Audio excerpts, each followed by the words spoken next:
요한복음 15장 18절로 27절 말씀.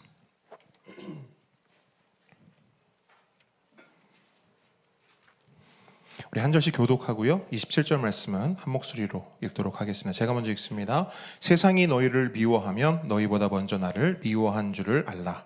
너희가 세상에 속하였으면 세상이 자기 것을 사랑할 것이나 너희는 세상에 속한 자가 아니요 도리어 내가 너희를 세상에서 택하였기 때문에 세상이 너희를 미워하느니라. 내가 너희에게 종이 주인보다 더 크지 못하다 한 말을 기억하라. 사람들이 나를 박해하였은즉 너희도 박해할 것이요 내 말을 지켰은즉 너희 말도 지킬 것이라. 그러나 사람들이 내 이름으로 말미암아 이 모든 일을 너희에게 하리니 이는 나를 보내신 이를 알지 못함이라. 내가 와서 그들에게 말하지 아니하였더라면 죄가 없었으려니와 지금은 그 죄를 핑계할 수 없느니라. 나를 미워하는 자는 또 내 아버지를 미워하느니라. 내가 아무도 못한 일을 그들 중에서 하지 아니하였더라면 그들에게 죄가 없었으려니와 지금은 그들이 나와 내 아버지를 보았고 또 미워하였도다.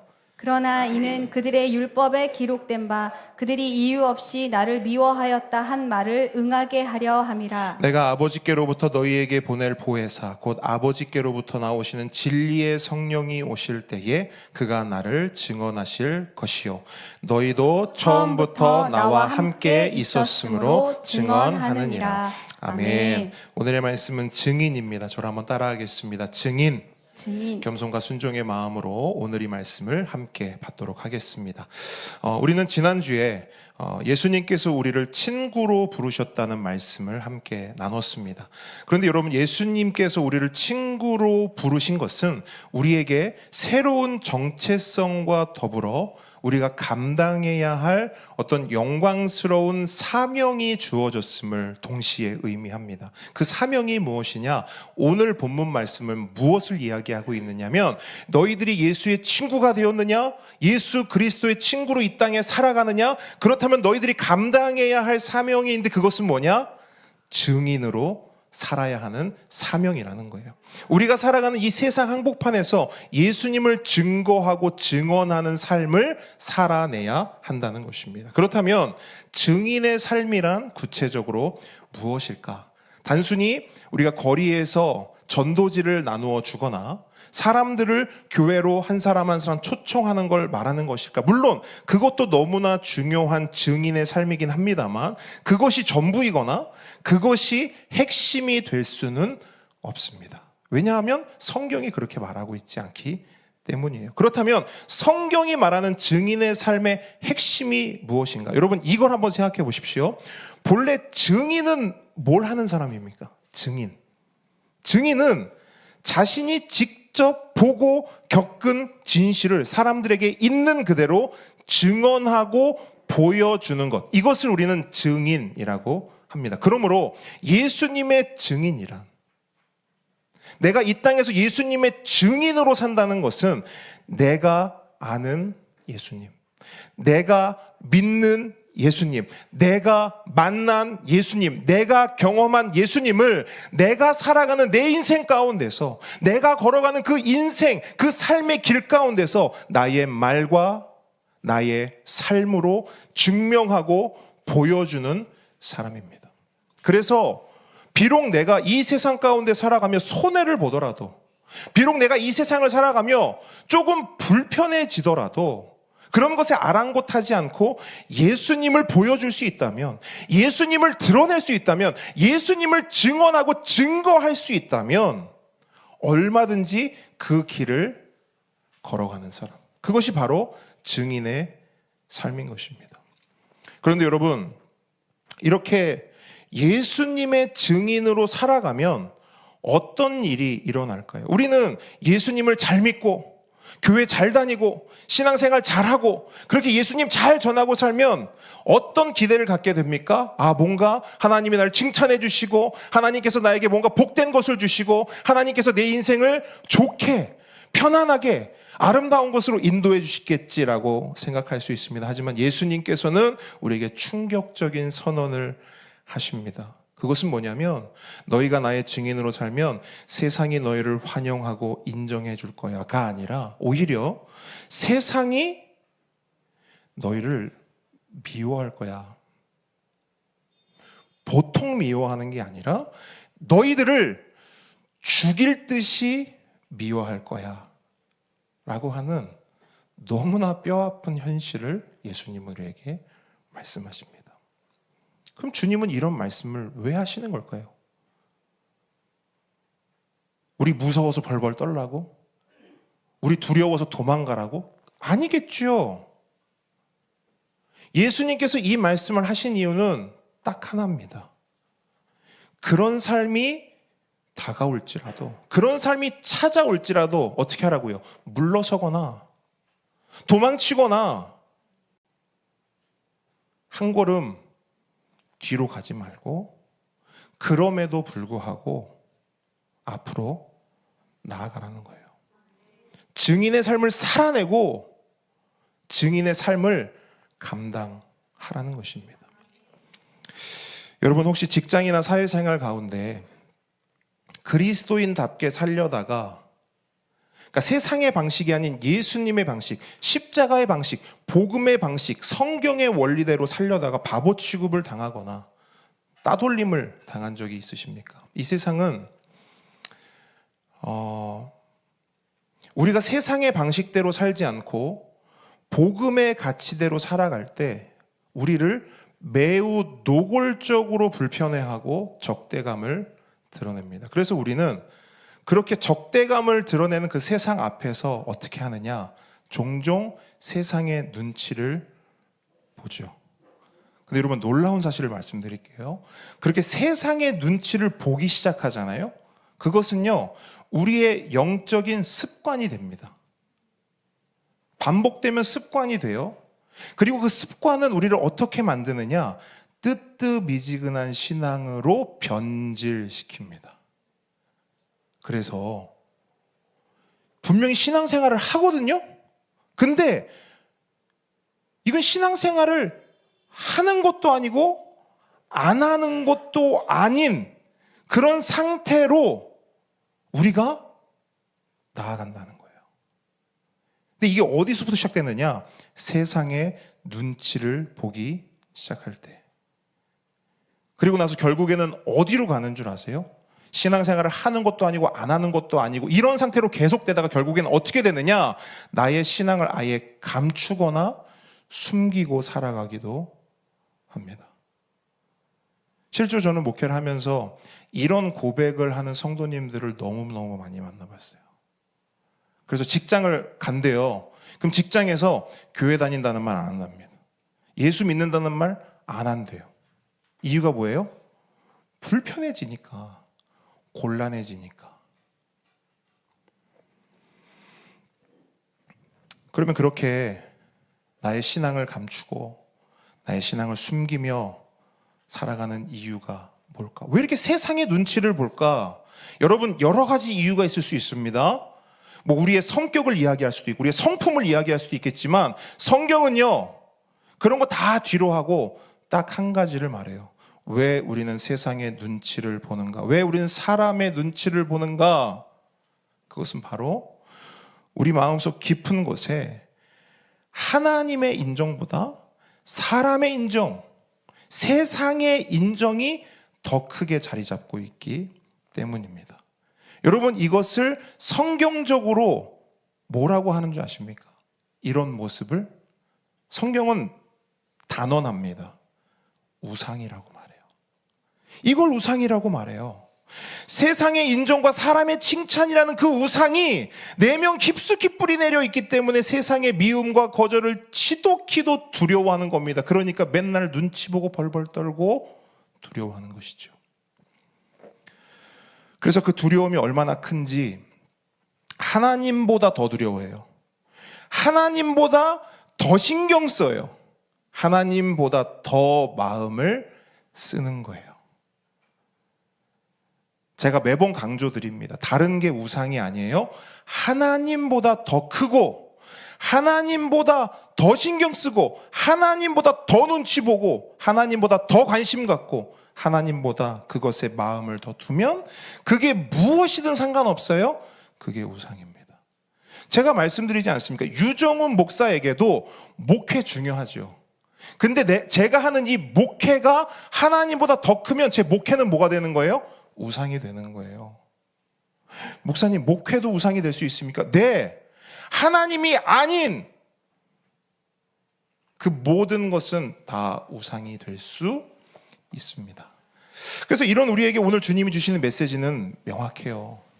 그러니까 세상 앞에 쫄지 말라는 거예요. 주눅들지 말라는 거예요. 세상이 미워한다고 해서, 세상이 적대감을 갖는다고 해서 물러서거나 두려워하거나 불안에 떨지 말라는 것입니다. 근데 여러분 아시죠? 예수님께서는 항상 이런 말씀을 하실 때, 이런 권면을 하실 때, 이런 명령을 하실 때 그냥 하시지 않습니다. 그렇게 하지 않을 수 있는 방법과 원리도 함께 알려주십니다. 오늘 이 시간 그 방법과 원리를 알고 세상 앞에 주눅들지 않고 세상 눈치 보지 않는 저와 여러분이 되기를 주님의 이름으로 축원합니다. 먼저 오늘 본문 18절과 19절을 보시면 세상이 우리를 미워하는 근본적인 이유를 밝히고 있습니다. 18절 19절 함께 읽습니다. 세상이 시작. 세상이 너희를 미워하면 너희보다 먼저 나를 미워한 줄 알라. 너희가 세상에 속하였으면 세상이 자기의 것을 사랑할 것이나 너희는 세상에 속한 자가 아니요 도리어 내가 너희를 세상에서 택하였기 때문에 세상이 너희를 미워하느니라. 아멘. 네. 여러분, 요 두 구절의 말씀 가운데서 제일 많이 반복되는 단어가 뭐라고 생각하십니까? 한번 찾아보십시오. 뭐가 제일 많이 반복되나요? 세상, 그렇죠? 세상이라는 단어가 계속 반복되고 있습니다. 그럼 여기서 말하는 세상이 뭐냐? 단순히 우리가 발을 딛고 사는 이 지구를 의미하지 않습니다. 그럼 여기서 말하는 세상은 뭐냐면 하나님을 밀어내고 스스로 주인이 되어 오직 나의 영광, 자신의 영광을 위해 살아가는 이 세상의 타락한 시스템을 말합니다. 여러분, 이 시스템을 간단하게 설명하면 이렇게 설명할 수 있을 것 같아요. 여러분, 의자 뺏기 게임 아시죠? 의자 뺏기 게임. 바로 이 의자 뺏기 게임이 돌아가는 시스템과 우리가 살아가는 이 세상이 돌아가는 시스템은 동일합니다. 의자는 9개인데요. 10명이 맴돌고 있는 거예요. 그러면 내가 살아남으려면 어떻게 해야 됩니까? 네. 다른 사람이 앉으려고 해요. 어떻게 해야 돼요? 뺏어야 돼요. 밀쳐야 돼요. 그리고 내가 그 자리에 앉아야 돼요. 그래야 내가 어떻게 되는 거예요? 사는 거예요. 그래야 내가 어떻게 되는 거예요? 편한 거예요. 그래야 어떻게 되는 거예요? 내 인생이 성공하는 거예요. 그렇게 내가 이기고 내가 차지해서 주인이 되고 내가 다스려서 왕이 되어야만 이 세상에서 인정받고 성공했다 칭찬받고 칭송받을 수 있는 거예요. 그러다 보니 어떤가? 이 세상은요, 어디를 가도 전쟁터입니다. 물론 우리 눈에는 총칼이 안 보이죠. 포탄이 왔다 갔다 하지 않죠. 그런데 어디를 가도 전쟁터입니다. 놀랍게도 유치원에 가도 전쟁터입니다. 초등학교에 들어갔어요? 전쟁터입니다. 학교를 다 졸업했어요. 직장을 들어가요? 전쟁터입니다. 머리를 식히려고요? 동호회를 갔어요? 전쟁터입니다. 우리가 살아가는 곳, 우리가 속한 곳 모두가 다 전쟁터예요. 지금 현재 미국과 이란이 전쟁을 벌이고 있습니다.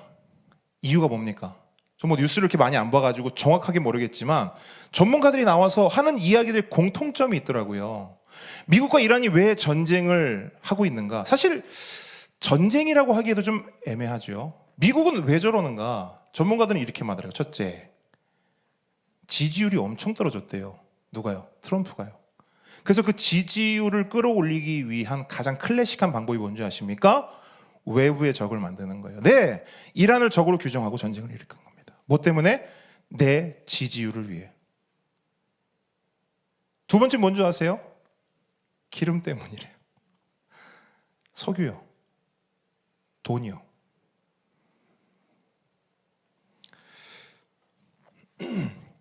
결국 왜 전쟁이 났는가? 내가 더 많이 갖고 내가 더 높이 올라가기 위해서 누군가를 죽이고 누군가의 자리를 빼앗는 거예요. 의자 뺏기 게임하고 너무 똑같지 않습니까?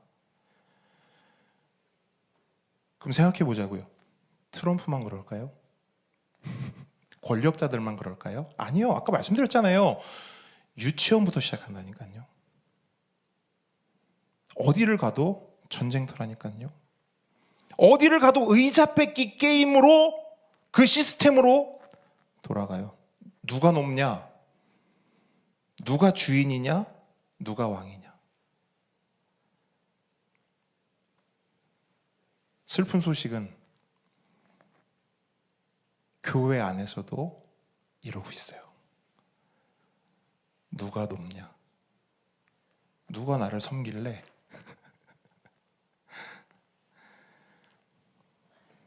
누가 주인이고 누가 왕이냐? 이 싸움이 끝없이 반복되는 거 우리 인생 가운데요. 그런데 한번 생각해 보십시오, 여러분. 이 끔찍한 시스템 한복판에 내 삶의 주인은 내가 아니라 예수님입니다. 내 인생의 왕은 내가 아니라 하나님입니다. 라고 선포하는 사람들이 나타난 거예요. 그래서 남을 짓밟는 대신 남을 살리기 위해 막 낮아지는 사람들이 나타나기 시작하는 거예요. 남의 것을 빼앗아서 내 주머니를 채우는 대신 나의 주머니에서 탈탈 털어서 남을 채워주는, 남을 살게 해주는 그런 사람들이 나타나는 거예요. 그렇게 예수님의 방식으로 십자가의 원리로 복음의 시스템으로 살아가는 사람들이 나타난 겁니다. 한마디로 이 세상의 시스템에 반기를 드는 사람들이 나타난 거예요. 그럼 생각해 보십시오. 세상 입장에선 어때요? 기분 좋을까요? 아니요. 기분 좋을 리가요. 기분이 너무 나쁜 거예요. 못마땅한 거예요. 꼴배기 싫은 거예요. 저는 개인적으로 중학교 2학년 때 욕을 하지 않기로 결단했습니다. 우리 큰 보배들 잘 들어보세요. 중3 고1이죠? 근데 목사님은 중2 때 욕을 하지 않기로 결단했습니다. 아마 수련회를 다녀오고 나서 했던 결단이었던 것 같아요. 하나님, 이제부터는 제 입술로 욕하지 않겠습니다. 결단했어요. 그리고 나서 학교에 가서 친구들 앞에서 선언했습니다. 야, 나 오늘부터 욕 안 할 거야. 친구들의 반응이 어떨까요? 와, 대단한 결심이다. 멋지다. 이랬을까요? 아니요. 욕을 안 하겠다고 선언하니까 온갖 욕이 온갖 조롱과 비하와 근데 예상했어요. 왜냐면 딱 생각이 들었거든요. 그냥 이렇게 하면 분명히 애들이 놀릴 거라는 걸 알고 있었거든요. 근데 그럼에도 불구하고 저는 결단했고 결단한 대로 욕을 안 했어요. 그럼 진짜 화날 때는 어떻게 해야 되냐? 제가 이렇게 했거든요. 너무 화가 났어. 그럼 이렇게 하는 거야. 이 개똥아. 진짜예요. 그냥 웃기려고 하는 게 아니라 이렇게 했어요. 그래서 놀림 당했어요. 이거로도. 그러니까 바보야, 개똥아. 사실 그것도 어떤 의미에서 하지 말아야 되는데 너무 뭐라고 표현할 수가 없는 거예요. 뭐 그렇다고 뭐 성경적으로 이 독사의 새끼들 이렇게 할 수도 없잖아요. 어쨌든 그렇게 결단을 하고 실제로 욕을 안 하니까요. 어떤 일이 벌어지냐면 친구들이 저와 이야기하지를 않습니다. 지금도 비슷하거든요. 우리 큰 보배들도 이렇게 대화하는 거 보면은 물론 목사님 앞이니까 좀 절제하고 자제하는 것 같아요. 근데 막 자기도 모르게 툭 튀어나올 때가 있잖아요. 그러니까 욕을 해놓고도 이렇게 한단 말이에요. 그러니까 무슨 말이냐면 평상시에 대화를 하잖아요. 욕이 없이는 대화가 진전이 안 되는 거예요. 전진을 못하는 거예요. 계속 맴돌고만 있지. 그러니까 욕이 딱 앞에 팍 뿌려줘야 다음 대화로 팍팍팍 진행이 되는 거예요. 얼마나 좋아합니까? 이렇게 욕 얘기하니까 이렇게 좋아해요. 근데 그렇게 대화를 안 하는 것까진 괜찮았는데 제가 나중에 알게 됐어요. 왜 이렇게 대화를 안 하기 시작했느냐? 어떤 친구가 주동을 한 거예요. 야, 정훈이랑 얘기하지 마. 얘기하지 마. 제가 언제까지 저렇게 하나 한번 보자. 주동을 한 거예요. 그러면서 이랬대요. 야, 근데 왜 욕 안 한다고 대화 안 하는 거 좀 그렇지 않아? 이렇게 물어봤대요. 그랬더니 그 주동한 친구가 이렇게 말하더래요. 착한 척 하는 거 재수없지 않냐? 이렇게 말하더라는 거예요. 제가 그때 아, 그렇구나. 재수없겠구나. 재수없겠구나. 착한 척 하는 게 얼마나 꼴배기 싫었을까. 여러분, 우리 수요일 날 말씀 나눴듯이 우리 성령님은 우리가 욕하는 거 기뻐하셔요? 아니요. 근심하신다고 말씀하시잖아요. 그러니까 우리가 욕을 하지 않는 것, 내 입에서 욕을 제거하는 것, 성령님 기뻐하시는 거거든요. 근데 그거 욕 하나 안 하는 걸로도 이런 일을 당합니다. 비난을 당하고 조롱을 당하고 왕따를 당해요. 그런데 이 전체 세상이 돌아가는 시스템 자체를 거부하고 거절한다?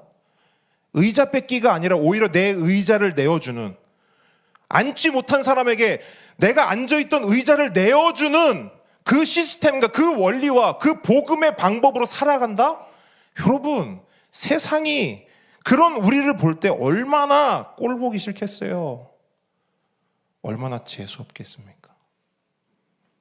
그러니까 세상은 우리가 예수님을 잘 믿으면 믿을수록 예수님이 우리에게 부탁하신, 예수님께서 기뻐하시는 그 예수님이 살아가신 그 길을 따라가고 그 길을 우리가 걸어갈 때 얼마나 우리가 믿겠습니까? 근데 여러분, 그거 한번 생각해 보세요. 그 친구는 왜 그렇게 제가 재수없고 꼴보기 싫었을까요? 왜 세상은 그 의자 뺏기 시스템으로 돌아가는 것을 왜 그토록 싫어하고 미워하고 경멸했을까요? 그 이유는 분명합니다. 성경은 뭐라고 말하냐면 어둠은요, 본능적으로 빛을 싫어한대요. 생각해 보십시오. 어두운 밤에 한 무리의 도둑들이 집을 털고 있습니다. 이 상황에서 이 도둑들이 가장 꺼려하고 싫어하는 게 뭘까요? 그 집 안에 불이 켜지는 거예요. 빛을 극도로 싫어해요. 왜? 그 빛이 생기면, 불이 켜지면 나의 죄가 어떻게 돼요? 드러나니까. 네, 어둠은 본능적으로 빛을 싫어합니다. 그래서 22절 한번 말씀 보세요. 그래서 22절을 보시면 이 세상에 예수님과 예수님을 믿고 따르는 사람들을 왜 그렇게 미워할 수밖에 없는지 명백한 이유를 예수님이 말씀하고 있어요. 22절 함께 읽습니다. 시작. 내가 와서 그들에게 말하지 아니하였더라면 죄가 없었으려니와 지금은 그 죄를 핑계할 수 없느니라. 아멘. 예수님이 딱 말씀하시는 거예요. 뭐냐? 예수님이 이 땅에 오셔서 말씀하지 않았다면, 뭘 말씀하지 않았다면 너희들은 죄인이야, 너희들은 죽을 수밖에 없는 죄인이야 라고 말하지 않았다면 그 죄는 드러나지 않았다는 거예요. 그런데 예수님이 오셔서 그 말씀을 선언하셨어요. 우리의 죄를 선언하셨어요. 다른 말로 빛으로 어둠을 비추셨어요. 어느 정도로 비추셨냐? 핑계할 수 없도록, 변명할 수 없도록. 난 죄 없는데. 아니, 핑계하고 변명할 수 없도록 완벽한 빛으로 우리의 모든 죄를 드러냈다는 거예요. 얼마나 짜증나겠어요, 세상은요. 아까 저에게 착한 척 한다고, 재수없다고 말한 친구도 비슷한 마음이었을 거예요. 다른 친구들하고 이야기하면 티키타카도 잘 되고 좋거든요. 내가 숫자를 말하면 걔도 숫자를 얘기하고, 내가 17을 말하면 걔는 18을 말하고 19, 20 막 되는데, 나랑만 이야기하면 개똥아 이러고 있으니, 그러니까 나랑만 이야기하면 자기의 입술이 얼마나 더러운지가 분명해지는 거예요. 요거거든요. 왜 욕 안 하는 걸 싫어할까요? 욕 안 하는 사람 앞에 서면 내 욕이 너무 선명해지기 때문이에요. 왜 세상은 우리를 미워합니까? 우리가 예수님의 방식으로, 십자가의 방식으로, 복음의 방식으로 살아가면 자신들이 얼마나 욕심이 많고 얼마나 죄로 그득그득한지가 너무 선명해지는 거예요. 그러니까 미울 수밖에요. 짜증날 수밖에요. 재수 없을 수밖에요. 여러분, 신앙의 양심을 지키고 예수님을 전하다가 조롱을 당하고 미움을 받으셨습니까? 만약 그렇다면 기뻐하십시오. 그런 경험이 있으시다면 기뻐하십시오. 왜냐하면 사람들의 그 적대적인 반응, 사람들의 그 미움, 사람들이 재수없어, 꼴보기 싫어, 저 예수 믿는 것들, 이런 것들은요 비난이 아니에요. 하나님 앞에서는 뭐냐? 훈장입니다. 그 미움, 내가 예수님 때문에 미움을 한번 받아봤다? 훈장 딱 달린 거예요. 한번 보세요. 훈장 있나 없나? 여러분, 절대 주눅 들거나 물러서지 마십시오. 예수님은 그걸 말씀하고 있는 거예요. 차라리 여러분 조롱과 미움을 당하잖아요. 그러면 어차피 받을 조롱과 미움 즐기십시오. 그게 방법이에요. 아니 목사님, 조롱과 미움을 어떻게 즐깁니까? 물론 우리 힘으로는 불가능하죠. 하지만 주님이 함께 하시면 가능합니다. 그래서 주님은요, 우리에게 그 조롱과 미움을 즐길 수 있는, 견딜 수 있는, 감당할 수 있는 약속의 말씀을 주셨어요. 아까도 말씀드렸죠. 예수님은 그냥이 아니라니까요. 너네 이렇게 살아야 돼. 이제부터 어떻게 사나 보자. 이렇게 하시지 않아요. 이렇게 살아야 돼. 어떻게 살아야 되냐면 이렇게 살면 되는 거예요. 라고 방법을 알려주시거든요. 그 방법이 어디냐? 26절 말씀 한번 같이 읽겠습니다. 약속의 말씀이에요. 이렇게 약속을 하셨어요. 시작. 내가 아버지께로부터 너희에게 보낼 보혜사 곧 아버지께로부터 나오시는 진리의 성령이 오실 때에 그가 나를 증언하실 것이요. 아멘. 우리가 세상으로부터 조롱을 받고 미움을 받을 때, 예수님을 선택하고 십자가를 선택하고 복음을 선택하며 살아갈 때 누가 우리와 함께 하신다고요? 보혜사 성령님이 함께 하신대요. 여기서 보혜사란 고대 법정에서 피고인을 위해 목숨을 걸고 변호하는 최고의 변호사를 말합니다. 즉 성령 하나님께서 홀로 세상의 법정에 앉아 두려워하는, 홀로 세상의 미움과 그 박해를, 그 조롱을 받고 있는 우리를 위해 친히 변호사 되어 주시겠다는 거예요. 우리를 대신에 싸워주시고 우리가 넘어지고 흔들릴 때마다 큰 믿음과 담대함으로 우리를 일으켜 주신다라고 약속하고 있는 겁니다. 그러므로 이 세상 속에서 예수님의 친구로, 예수님의 증인으로 사는 삶은 결코 나 혼자 다 짊어져야 하는 그런 무거운 짐이 아닙니다. 예수님을 잘 믿고 예수님을 잘 전하며 사는 삶도 내 힘으로, 내 능으로 하는 것이 아니고, 내 언변과 내 지식으로 하는 것이 아니고, 오직 내 안에 계신 성령님, 결코 지치거나 포기하지 않고 늘 우리와 함께 하시는 그 영원한 보혜사께 철저히 기대고 그분을 의지함으로 나아가는 것입니다. 여러분, 주변에 예수님을 전해야 할 사람들이 있습니까? 가족과 친구와 직장 동료 가운데 예수님을 알아야 할 사람이 있습니까? 그렇다면 성령님께 도움을 구하십시오. 그냥 도와주시겠지 하지 마시고 실제로 도움을 구하십시오. 성령님 도와주십시오. 기도하시고 성령님 지혜를 주십시오 하면서 말씀을 펴서 읽으십시오. 그러면 성령님께서 친히 도와주십니다. 진짜예요. 성령님께서 친히 친히 도와주십니다. 어떻게 도와주시느냐? 여러분 한 장만 앞으로 넘겨볼게요. 14장 26절을 가보세요. 그러면 성령님께서 어떻게 구체적으로 도와주시는지 분명하게 기록하고 있습니다. 보혜사 시작. 보혜사 곧 아버지께서 내 이름으로 보내실 성령 그가 너희에게 모든 것을 가르치고 내가 너희에게 말한 모든 것을 생각나게 하리라. 아멘. 이거예요, 여러분. 그냥 뜬구름 잡는 이야기가 아니라면 실제적인 거예요. 현실적인 거예요. 성령님께서 하나님의 말씀으로 우리를 가르치시고 생각나게 하시며 모든 어려움과 고난을 뚫고 나갈 넉넉할 믿음과 힘과 능력을 공급해 주신다는 거예요. 그러므로 함께 걷는 성도 여러분, 힘없고 연약한 나에게 주목하지 마십시오. 더불어 나를 미워하고 나를 조롱하는 저 세상에도 주목하지 마십시오. 우리가 주목하고 우리가 바라보아야 할 분은 오직 예수 그리스도입니다. 십자가를 바라보십시오. 그 십자가에서 예수님이 우리보다 먼저 무시당하셨습니다. 예수님이 우리보다 먼저 미움받으셨습니다. 왜요? 무엇 때문에 예수님이 그토록 처참한 무시와 미움을 받으셨습니까? 저와 여러분 때문입니다. 생각해 보십시오.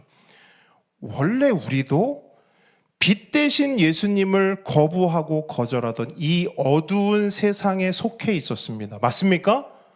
우리 스스로의 힘으로는 도무지 하나님을 찾을 수도 없고 사랑할 수도 없고 영적으로 완전히 죽어있던 반역자요 원수였어요. 그런데 예수님은 그런 우리를 어떻게 하셨습니까?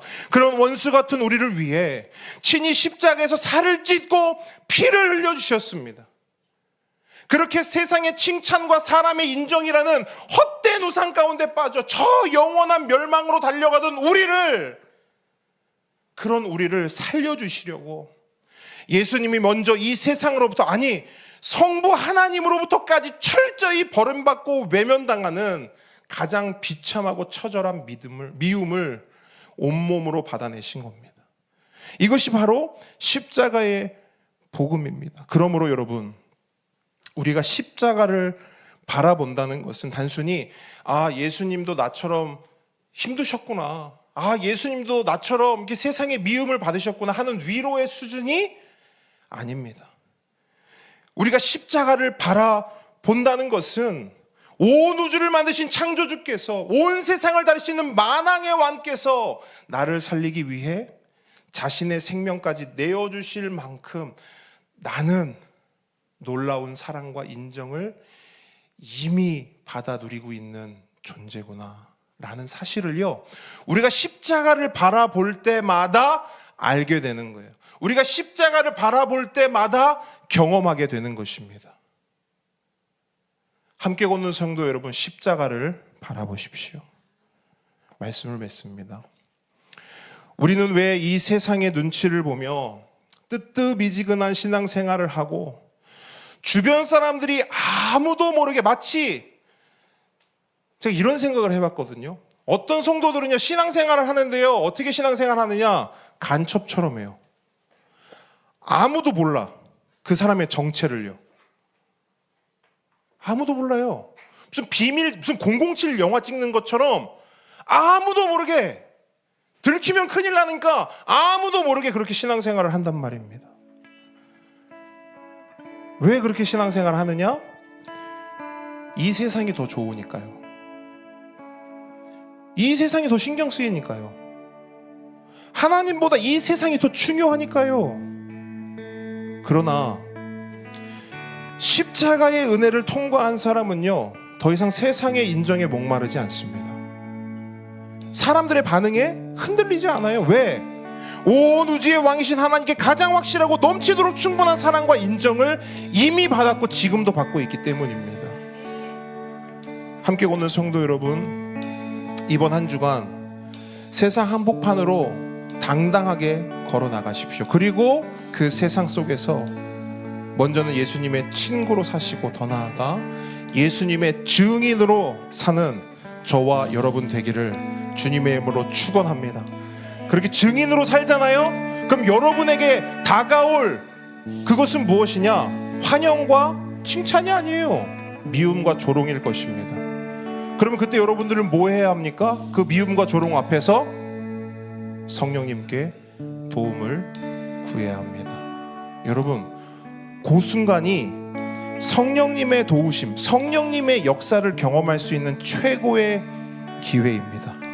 그 기회를 잡고 받아들이는 저와 여러분 되길 주님의 이름으로 축원합니다. 우리 함께 찬양하겠습니다. 우리 아까 고백했던 나는 믿네라는 고백으로요. 여러분, 우리